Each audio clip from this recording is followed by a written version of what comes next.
नमस्कार बच्चों। आज हम आर्ट्स हिंदी कक्षा के माध्यम से कक्षा 9वीं की हिंदी पाठ्य पुस्तक क्षितिज भाग 1 में संकलित कश्मीरी भाषा की लोकप्रिय कवयित्री ललदेद द्वारा रचित वाक्य की सह प्रसंग व्याख्या समझेंगे। भक्तिकालीन संत कवयित्री ललदेद का जन्म सन 1320 के लगभग कश्मीर के पामपोर के सिमपुरा गांव में हुआ था। ये कश्मीरी भाषा की लोकप्रिय कवयित्री हैं।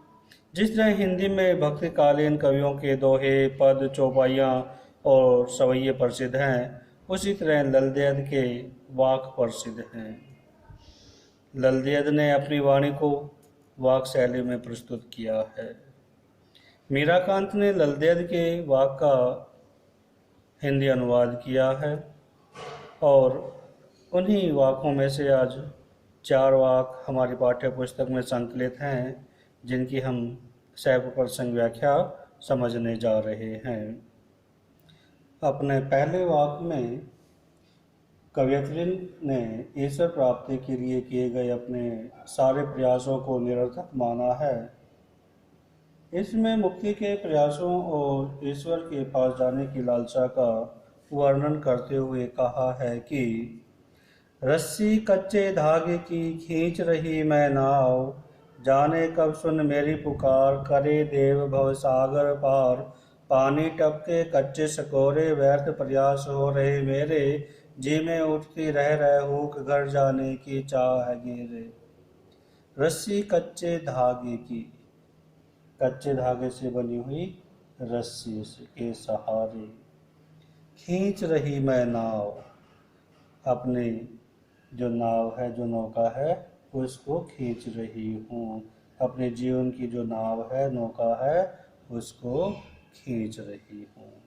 कवयित्री ललदेद ने परमात्मा के पास जाने के लिए जो प्रयास किए हैं, उनका वर्णन करते हुए कह रही है कि मैं अपने जीवन रूपी जो नैया है, उसको कच्ची रस्सी से खींचने का प्रयास कर रही हूँ। जाने कब सुन मेरी पुकार, करे देव भव सागर पार। जाने कब, पता नहीं कब, मेरी पुकार सुनकर, मेरी आवाज़ सुनकर, जो मैं पुकार लगा रही हूँ, जो मैं अनुग्रह कर रही हूँ, जो गुहार लगा रही हूँ, उसको सुनकर करे देव भव सागर पार, ईश्वर इस संसार रूपी सागर से मुझे पार लगाएंगे। न जाने कब मुझे इस संसार से मुक्ति मिलेगी। भव सागर, संसार रूपी सागर से पार जाना। पानी टपके कच्चे सकोरे, व्यर्थ प्रयास हो रहे मेरे। कच्चे सकोरे, मिट्टी का जो कुल्हड़ बना हुआ है, बर्तन बना हुआ है, वो कैसा है? अभी कच्चा है। और कच्ची मिट्टी का जो बर्तन होता है, उसमें हम पानी डालेंगे तो वो टपक जाएगा, सारा पानी नीचे बह जाएगा, चू जाएगा। तो कवयित्री कह रही है कि मैं जिस प्रकार के प्रयास कर रही हूँ, वो सारे उसी प्रकार व्यर्थ हो रहे हैं, जैसे कच्ची मिट्टी से बना हुआ कोई सकोरा हो, कोई बर्तन हो और उसमें पानी डाला जाए। उसी तरह से कमज़ोर मिट्टी से बना हुआ जो बर्तन है, उससे पानी निकल जाता है। वैसे ही मेरे जो प्रयास हैं, वो कच्चे सकोरे के समान हैं। जी में उठती रह हुक, घर जाने की चाह घेरे। जी में, मन में बार बार यही हुक उठती है, वेदना उठती है, यही तड़प उठती है कि पता नहीं कब मुझे यहाँ से मुक्ति मिलेगी, मैं इस संसार के मोह माया का जो जाल है, उससे मुक्त हो पाऊँगी, उससे छुटकारा मिलेगा और मुझे घर जाने की चाह घेरे।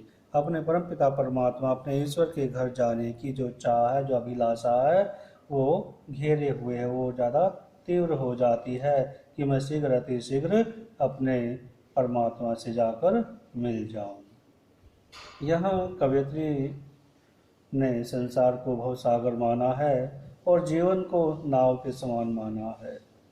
जीवात्मा अर्थात आत्मा की यह इच्छा होती है कि वह अपने प्रियतम अर्थात परमात्मा से, प्रभु से, ईश्वर से जल्दी जाकर मिले।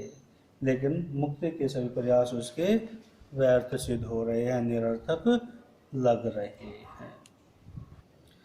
दूसरे वाक्य में कवयित्री ने आडंबरों पर तीखा प्रहार किया है। उन्होंने माया जाल से बचने के लिए सचेत किया है। साथ ही उन्होंने कहा है कि अंतःकरण के संभावी होने पर ही मानव चेतना व्याप्त रह सकती है। कवयित्री अहंकारी न बनने और इंद्रियों को नियंत्रित करने पर बल देती हैं, तभी बंद दरवाजे की सांकल खुल सकती है। मनुष्य को मोह माया में लिप्त न होने से बचने के लिए कहते हुए कवयित्री कह रही हैं कि खा खा कर कुछ पाएगा नहीं, न खाकर बनेगा अहंकारी, सम खा तभी होगा संभावी, खुलेगी सांकल बंद द्वार की। खा खा कर कुछ पाएगा नहीं, अगर तुम खाते खाते रहोगे तो तुम्हें कुछ प्राप्त नहीं होगा। खा खा कर का मतलब कि जो भौतिकवादी सुख सुविधाएं हैं उनका उपभोग करते रहोगे तो तुम्हें कुछ भी नहीं मिल पाएगा। न खाएगा बनेगा अहंकारी, और यदि तुम कुछ खाओगे नहीं, व्यर्थ करते रहोगे, अपने आप को तप आदि में लगाए रखोगे तो अहंकारी हो जाओगे, तुम्हारे अंदर घमंड आ जाएगा, अभिमान आ जाएगा। और ये दोनों परिस्थितियां ही किसी भी अवस्था में सुख देने वाली नहीं होती हैं। सम खा तभी होगा संभावी। सम खा, सम का मतलब कि अपने आप पर नियंत्रण रखना, बाहरी मन पर भी और अंदर अंतःकरण में भी, अपनी बाहरी इंद्रियों को और अपने अंतःकरण को वश में करना है, उसमें समानता रखनी है।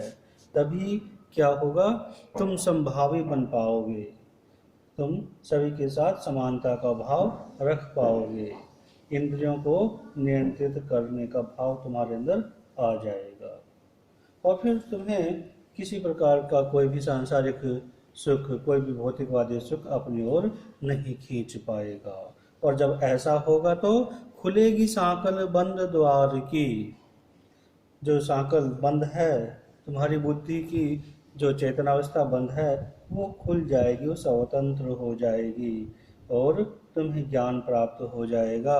और ऐसा ज्ञान प्राप्त होगा जो तुम्हें माया जाल में नहीं फंसा पाएगा, मोह माया में तुम्हें रख नहीं पाएगा, तुम उससे सर्वथा मुक्त हो जाओगे।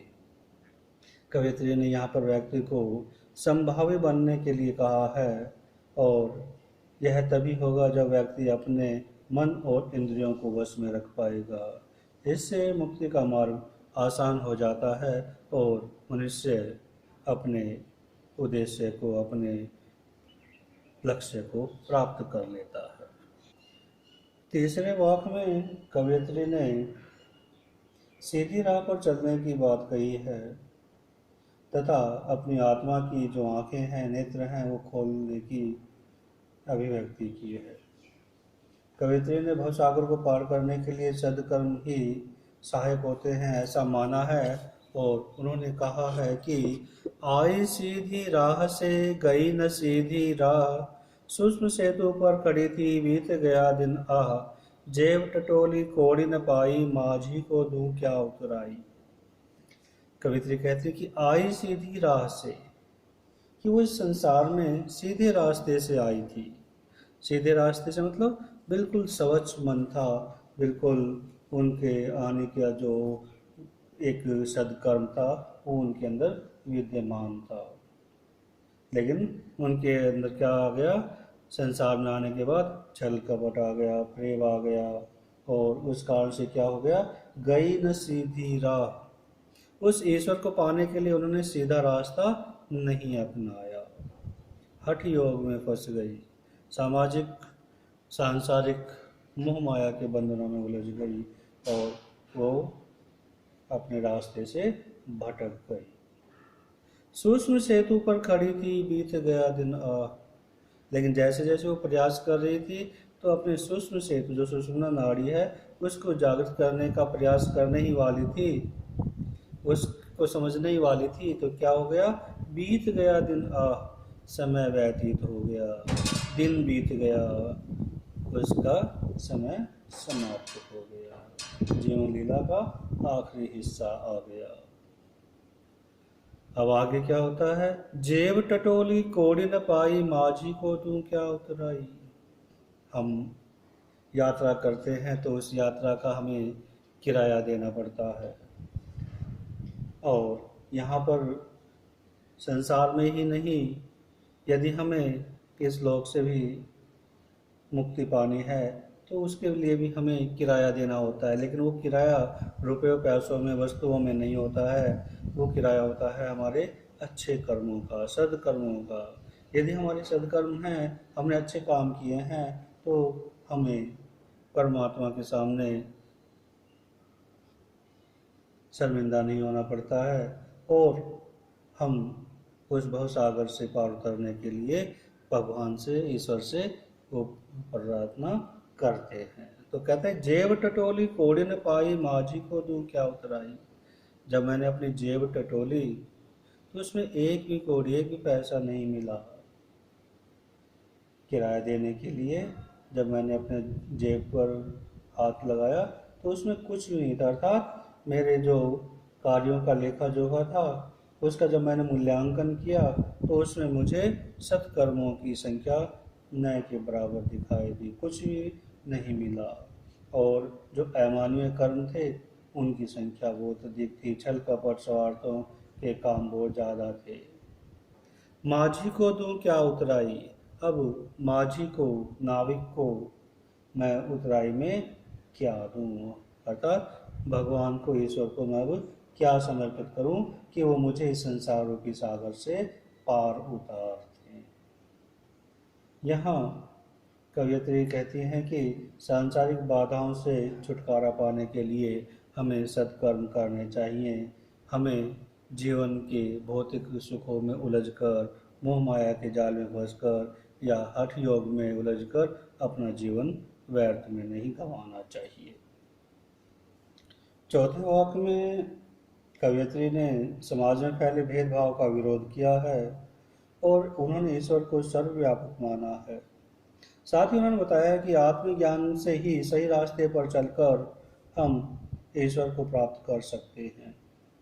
सभी में ईश्वर का वास है, इसलिए किसी से भी हमें भेदभावपूर्ण व्यवहार नहीं करना चाहिए, और जो स्वयं को पहचानता है वही सही अर्थों में ईश्वर को पहचान लेता है, जान सकता है। कवयित्री कहती हैं कि थल थल में बसता है शिव ही, भेद न कर क्या हिंदू मुसलमान, ज्ञानी है तो स्वयं को जान, वही है साहिब से पहचान। कवयित्री कह रही हैं कि थल थल में बसता है शिव ही, थल थल प्रत्येक स्थान पर, हर एक जगह बसता है शिव ही, वह ईश्वर विद्यमान है, वह कल्याणकारी ईश्वर हर जगह विद्यमान है। कण कण में उस ईश्वर की विद्यमानता है, इसलिए उसे कहीं और ढूंढने की आवश्यकता नहीं है। भेद न कर क्या हिंदू मुसलमान, और हे प्राणी, तुम हिंदू और मुसलमान के नाम पर किसी प्रकार का कोई भेद मत करो। ईश्वर को जानने के लिए हमें अंतःकरण में देखना होगा, उसको शुद्ध करना होगा, पवित्र करना होगा, तभी हम उसे पा सकते हैं। ज्ञानी है तो स्वयं को जान। यदि तुम ज्ञानी हो, ज्ञानवान हो, तो स्वयं को जान, अपने आप को जानो, अपने अंतरात्मा को जानने का प्रयास करो, वही है साहिब से पहचान। और यदि तुम अपने आप को जान लोगे तो तुम्हें उस अपनी आत्मा में परमात्मा के दर्शन हो जाएंगे। आत्मज्ञान के बल पर ही ईश्वर की प्राप्ति संभव है, इसलिए ज्ञान रूपी नेत्रों को खोलो और उनके माध्यम से अपने अंतःकरण को पहचानो। इस तरह से तुम ज्ञान को प्राप्त कर सकते हो। जब ज्ञान को प्राप्त कर लोगे तो ईश्वर की प्राप्ति हो जाएगी। वही सच्चा ज्ञानी है जो स्वयं को पहचान लेता है, और जो स्वयं को पहचान लेता है वो ईश्वर को पहचान लेता है, उस परमपिता परमात्मा को जान लेता है। यहाँ कवयित्री ने ईश्वर को कण कण में व्याप्त बताया है, और उसे बाहर ढूंढने की आवश्यकता नहीं है। अपने अंतःकरण को पवित्र एवं शुद्ध करके हम ईश्वर के करीब पहुंच सकते हैं। बच्चों, ये थे कवयित्री ललित के द्वारा रचित वाक, जिनकी 100% व्याख्या हमने यहाँ पर समझी। आशा है आपको समझ में आ गई होगी। अगली वीडियो में हम हमारी पाठ्य पुस्तक की जो बाकी कविताएं हैं उनको समझने का प्रयास करेंगे। धन्यवाद।